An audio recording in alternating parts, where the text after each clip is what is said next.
Tuhan tidak perlu dibela. Buku karya Kiai Haji Abdurrahman Wahid. Sekular tidak sekular. Baru saja orang dibikin lega oleh pidato Presiden Soeharto tanggal 16 Agustus tahun 1983. Namun ternyata segera setelah itu dibuat heran oleh yang terjadi setelahnya. Sunawar Sukawati menyatakan kepada anak buahnya di lingkungan faksi Demokrasi Pembangunan di DPR bahwa negara Indonesia adalah negara sekular.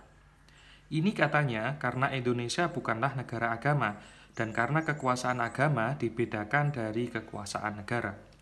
Selama ini orang memang bisa bingung dengan status negara kita dan tampaknya enggan membicarakannya.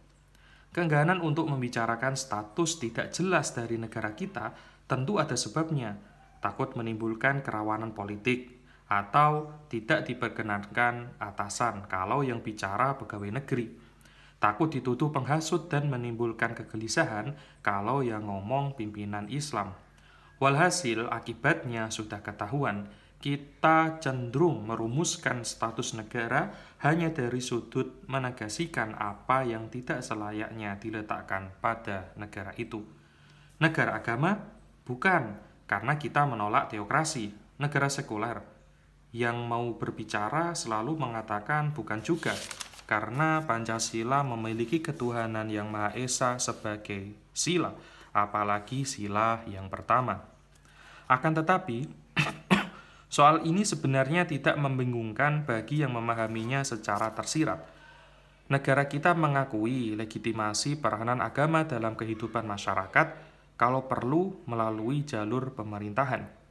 Landasan formal kehidupan bernegara memang tidak menetapkan agama sebagai salah satu unsur ramuan dalam kegiatan pemerintahan.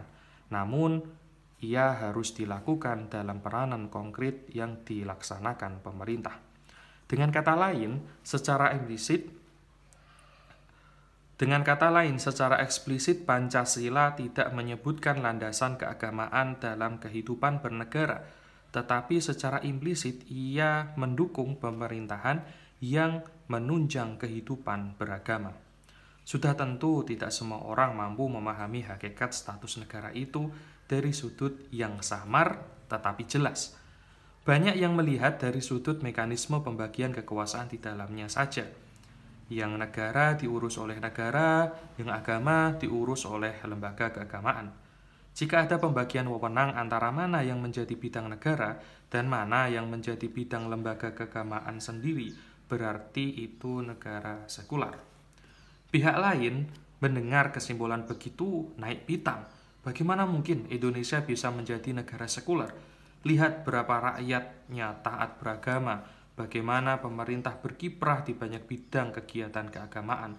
Banyak pejabat pergi haji, anak-anak mereka mengaji di luar sekolah, dan istri-istri mereka rajin mengikuti majelis taklim. Beribu-ribu gedung sekolah agama dan tempat peribadatan dibangun pemerintah. Kok masih juga dianggap sekuler? Keterlaluan itu orang. Padahal kedua-keduanya berbicara dari titik pandang yang berlainan. Yang satu dengan melihat landasan bagi mekanisme pemerintahan, sedang yang lain dari sudut pandang peranan pemerintah dalam kehidupan nyata. Yang satu takut kalau tidak dinyatakan sekular, Indonesia akan dianggap dan diperlakukan sebagai negara agama. Yang lain juga takut negara akan kehilangan kaitannya dengan agama kalau dinyatakan sekular. Masalahnya sederhana saja, tetapi ia menunjukkan masih rapuhnya kehidupan konstitusional kita. Pengertian-pengertian yang dikandung ideologi negara dan undang-undang dasar belum diperjelas. Di samping juga belum ada kesamaan pendapat tentang batas-batas kegiatan pemerintah di bidang keagamaan. Yang diperlakukan sudah tentu adalah upaya untuk terus-menerus mengamati perkembangan keadaan sambil mencoba mendorong diskusi yang akan memperjelas permasalahan dan pengertian. Sudah tentu dalam lingkup terbatas yang akan diperluas dengan semakin besarnya kemampuan masyarakat untuk mempermasalahkannya tanpa mengakibatkan keributan. Apakah beda antara pembedaan wewenang kenegaraan dan wewenang keagamaan di satu pihak dan sekularisme di pihak lain? Kalau dikatakan kata sifat sekular untuk Indonesia, tidak berarti penerimaan filsafat politik sekularisme di mana letak titik pisah keduanya. Secara berangsur-angsur, permasalahannya akan menjadi semakin bertambah jelas, sehingga pada akhirnya ada persatuan pengertian.